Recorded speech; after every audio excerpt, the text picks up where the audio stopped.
ہر بندہ ججمنٹ کا شکار ہے ہم مسلمانوں کے ہاتھ سے. اور مسلمان اندر کی بات بتاؤں, مجھے لگتا ہے کہ مسلمان تباہ اس لیے کہ مسلمان متکبر ہو گئے, کبر آ گیا کہ ہم اللہ کے, جیسے یہودیوں پہ آیا تھا نا, یہودی تباہ ہوئے تھے, بالکل مغضوبی علیہم والا سیکھا ہم نے لیا کہ باقی دنیا دوزخی ہم جنتی. جس قوم نے یہ سوچا کہ باقی دنیا دوزخی ہم جنتی, وہ اللہ نے تباہی کر دی دنیا.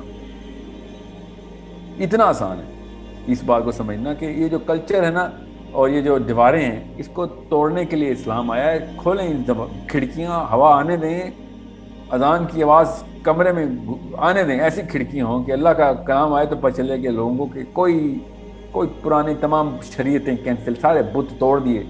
جتنا بھی باپ باپ کی جاگیردارانہ نظام تھا, برادری کا سسٹم تھا, لوگ کیا کہیں گے کا سسٹم تھا, لوگوں کی انگلیاں اٹھیں گی تو میری کہیں عزت نہیں رہے گی, یہ سب کہانی ختم. عزت صرف اللہ کے ہاتھ میں اور ذلت بھی صرف اللہ کے ہاتھ میں. اللہ کے یہاں اگر آپ عزت دار ہیں تو دنیا جو مرضی کہہ رہی ہے آپ کو, آپ دیکھیں گے کہ وہ بندہ کبھی ڈپریشن میں نہیں جائے گا.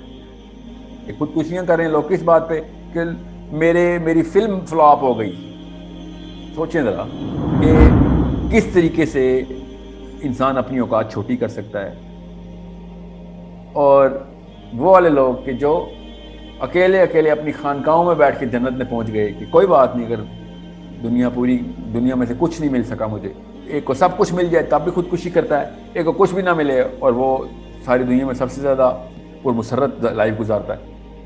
یہ کیسے ہوتا ہے؟ یہ فلسفے کی بات ہی ہوتی ہے. دنیا میں دماغ بند کرنے کے لیے 100 بندے ملیں گے, دماغ کھولنے کے لیے صرف ایک ہی بندہ ہے, اس کا نام محمد بن عبداللہ صلی اللہ علیہ وآلہ وسلم ہے. اگر صرف نبی تک پہنچ گئے, اللہ کی قسم آپ کا دماغ ایسے کھلے گا.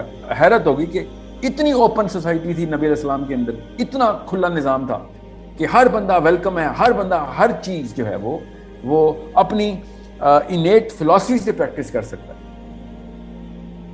یہاں پہ سڑک کراس نہیں کر سکتا میں, کپڑے کیسے پہن لیے آپ نے بال کیسے بنائے ہوئے ہیں, آپ نے پینٹس کیوں پہن لی ہیں, آپ اللہ کی بات کرتے ہیں تو شلوار قمیض کیوں نہیں پہن. روز سنتا ہوں یہ باتیں, ٹھیک ہے. سو بٹ کلچر تو یا تو کلچر آف اسلام میں آئے یا دنیا کا ہر کلچر جو ہے نا وہ ان میں سے کوئی ایک چوز کریں. دونوں اکٹھے نہیں آئیں گے. وہ ایک سجدہ جو تجھے گراں گزرتا ہے, 1000 سجدوں سے دیتا ہے آدمی کو نجات. بس وہ اللہ کی طرف منہ کریں, دیکھیں پھر دیکھیں کیا ہوتا ہے.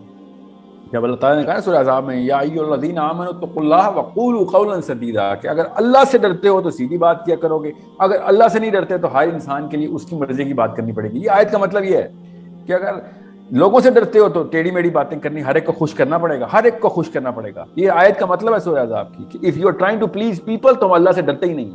اگر اللہ سے ڈرتے ہوتے تو بس جو بات صحیح ہے وہ سامنے کر دیتے, جو چیز غلط ہے بتا دیتے. مگر نہیں, ہم ہر ایک کا موڈ ٹھیک کرنے کے لیے دنیا میں بیٹھے ہیں اور ہر ایک کا موڈ خراب سے خراب ہو ہی جا رہا ہے. انسان نہیں کسی انسان کے قابو آنے والا, یاد رکھیے گا. وہ نہیں ٹھیک ہونے والے, اس طرح موڈ نہیں ٹھیک ہونے والے آپ سے. انبیاء کے دشمن رہے ہیں ساری عمر. The most amount of literature written against one man is محمد صلی اللہ علیہ وسلم. اتنا خلاف لکھتا ہے انسان میرے نبی کے بارے میں. دنیا کو نہیں خوش کر سکتے ہم, اب صرف اللہ کو خوش کریں.